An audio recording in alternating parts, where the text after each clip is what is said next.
مجھے بتاؤ، تمہیں فلسطین کی بیٹیاں بھول گئی نا ساری کی ساری؟ تمہیں وہ ماں بھول گئی نا جو مسجد اقصیٰ کے دروازے پہ کھڑی ہو کے چیخیں مارتی تھی اور کہتی تھی کوئی علی کو خبر کرو کہ میری بچیاں قید میں ہیں؟ وہ بھول گئی؟ تمہیں وہ بہن بھول گئی نا جس پر شراب کی بوتل انڈیلتے تھے اسرائیل کے فوجی؟ وہ آپ کو ابھی بھی ویڈیو مل جائے گی۔ وہ انڈیلتے تھے شراب کی بوتل، اسے پکڑتے تھے، دست درازی کرتے تھے، اور وہ بیٹی کہتی تھی یا رحمت للعالم۔ بھول گیا تمہیں وہ سارا کچھ؟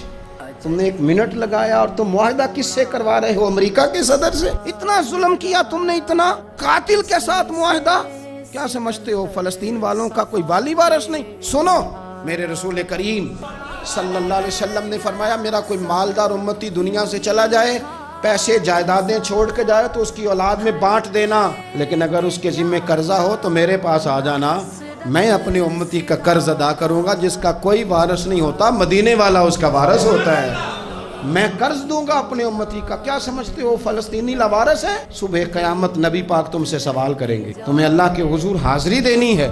کیوں نہیں صلح کرتا اسرائیل فلسطین کے ساتھ؟ لبنان کے ساتھ دوستی کیوں نہیں کرتا؟ شام سارا کٹ گیا اسرائیل کی وجہ سے، آج تمہیں خیال آیا ان کے ساتھ معاہدہ کرنے کا؟ ہمیں سبق پڑھاتے ہو خدا سے ڈرو۔ اور پھر اقبال کہتے ہیں مسلمانوں سے مایوس نہ ہونا، حکمرانوں سے زیادہ امیدیں بھی نہ لگانا۔ وہ جو چھوٹے چھوٹے لوگ نکلے تھے نا صحرا سے، بظاہر غریب تھے، بظاہر ان کے پاس مال نہیں تھا، وہ خالد بن ولید جیسے، وہ سعد بن ابی وقاص جیسے، بظاہر ان کے پاس زیادہ اسلحہ نہیں تھا۔ اقبال کہنے لگے مایوس نہ ہونا، یہ نہیں کہنا بن کچھ نہیں سکتا، فرمانے لگے رات میں نے سنا ہے فرشتے آپس میں باتیں کر رہے۔ واہ اقبال، تیرا بھی انداز کتنا نرالا ہے۔ کہنے لگے رات فرشتے آپس میں باتیں کر رہے تھے، میں نے سن لی ہیں۔ بھلا وہ کیا کہہ رہے تھے؟